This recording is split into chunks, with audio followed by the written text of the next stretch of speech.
Scott just made the point. Jeff Jefferson used to be a lot more secure, not just in our... With all of this talk about marriage lately, is it time to get a divorce from government? I'm PJTV's Scott Ott, joined now by Stephen Green and Bill Whittle. Man, the U.S. Constitution says not a word about marriage, but it does secure the rights of individuals. In the wake of the Supreme Court's recognition of same-sex marriage as a constitutional right, many wonder why government has anything to do with marriage at all. What's the use of all this licensing, regulating, benefiting, punishing, and promoting? Recently, Republican presidential candidate Rand Paul came out in Time magazine in favor of divorcing marriage from government. A Texas lawmaker called for a special session of the legislature to end marriage licensing in the Lone Star State. And Newsweek says that Mississippi may stop issuing any marriage licenses. Last week, even I wrote a provocative piece for PJmedia.com saying conservatives and even Christians should celebrate the Obergefell versus Hodges ruling as a kick in the pants to start getting the government's fingers out of the icing on your wedding cake, both for biblical reasons and as a way to reinforce individual rights. Now, the Constitution also protects our natural God-given right to voluntary association, so we shouldn't need government permission to get hitched. But is this just a bunch of libertarian prattle that plays into the hands of the godless progressives who want to undermine our culture? Stephen Green, as a happily married heterosexual male with two strapping lads, doesn't the government bring to your marriage a certain je ne sais quoi that would not exist without official government recognition, taxation, and regulation? Well, you know, I guess it does bring a certain je ne sais quoi, but I don't know what that is. Listen, I went on this extended Twitter rant late last week. It means a bad cheese smell. Bad cheese smell, that's right. That's why they're always making that face over in France. No, there's an important distinction that got lost even by our founding fathers. And I think it has sown the seeds of destruction of our Constitution. The distinction is the one between liberties, which are the things you're free to pursue without government interference, and rights, which are those things that the government must secure, produce, or procure for you. In a democracy, voting is a right. And so it falls on the government to hold timely elections that are free and fair and meaningful. Speaking, making your mind known is a liberty.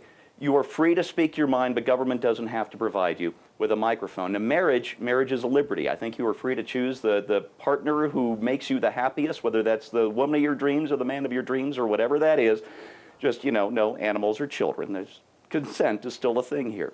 And because marriage has been interpreted as a right, now we're in this situation where the Supreme Court rules that everybody has to recognize everybody else's. And mark my words, this is the end of freedom of religion in this country, because the churches are going to have to be forced to recognize this right instead of recognizing a liberty, and they will lose their tax-free status if they don't.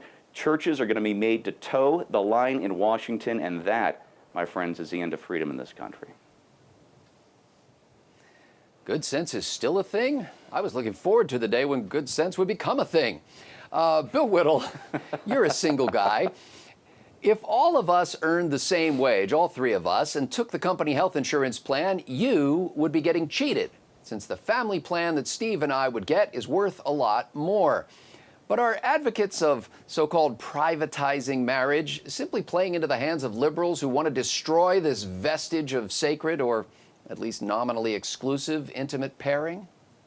This is where a case of a little history is a dangerous thing, as usual. So let's look at the history of marriage licenses in America, which were basically brought about in the South when it was decided by Democrats that they wanted to have some legal means for preventing black people from marrying white people, and the concatenation laws, and are you a quadroon or an octoroon or all of this other stuff. These are all the result of our Democratic friends who brought the government into marriage in order to prevent certain classes of people from marrying other people.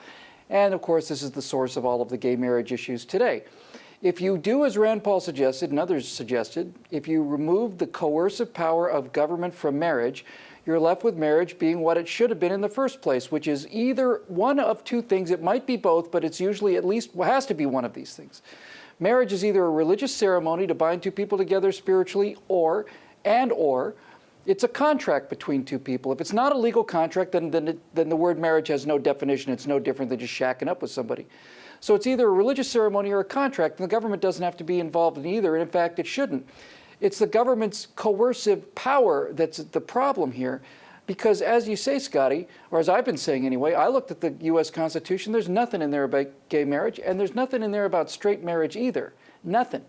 So if it turns out that the government has no coercive power, if there's no such thing as marriage licenses or a right to gay marriage or straight marriage, then if a congregation wants to marry two men to each other and the congregation's okay with that, then fine. If the congregation doesn't want to do that for religious beliefs, then that's fine too. And there's no big government force that's going to come in, and there's no lawsuits that are going to come in and say, no, it's the law now that you have to accept this thing that you find religiously reprehensible. So as always, it's our friends the Democrats that threw this monkey wrench into what was working pretty well, and now it's our friends the Democrats who are blaming us for the problem and trying to get more government involved when it was government intrusion in the first place that caused the problem. Well, you know, the centralized remote control freaks have succeeded in getting us to debate which government-sanctioned definition of marriage we prefer. And we can be sure that the redefining is not over yet, nor will it ever be. As lovers of individual liberty, you'd think we would just tell the government to get out of our intimate relationships and get back into its little box of enumerated constitutional powers. But some individual liberty lovers still crave the good housekeeping seal of government approval, believing that since families are the foundation of civil society, the government should license, regulate, tax, and promote them. Well, a successful republic does require strong families, and my view of marriage is decidedly Jesus-focused. I just don't think that government can make families strong. And the last time government saw Jesus, it killed him. Like most other things in life, government's intrusion does little but generate excess hassle, paperwork, delay, and expense until death do us part. For Bill Whittle, Stephen Green, and the entire Trifecta crew at pjtv.com, I'm Scott Ott.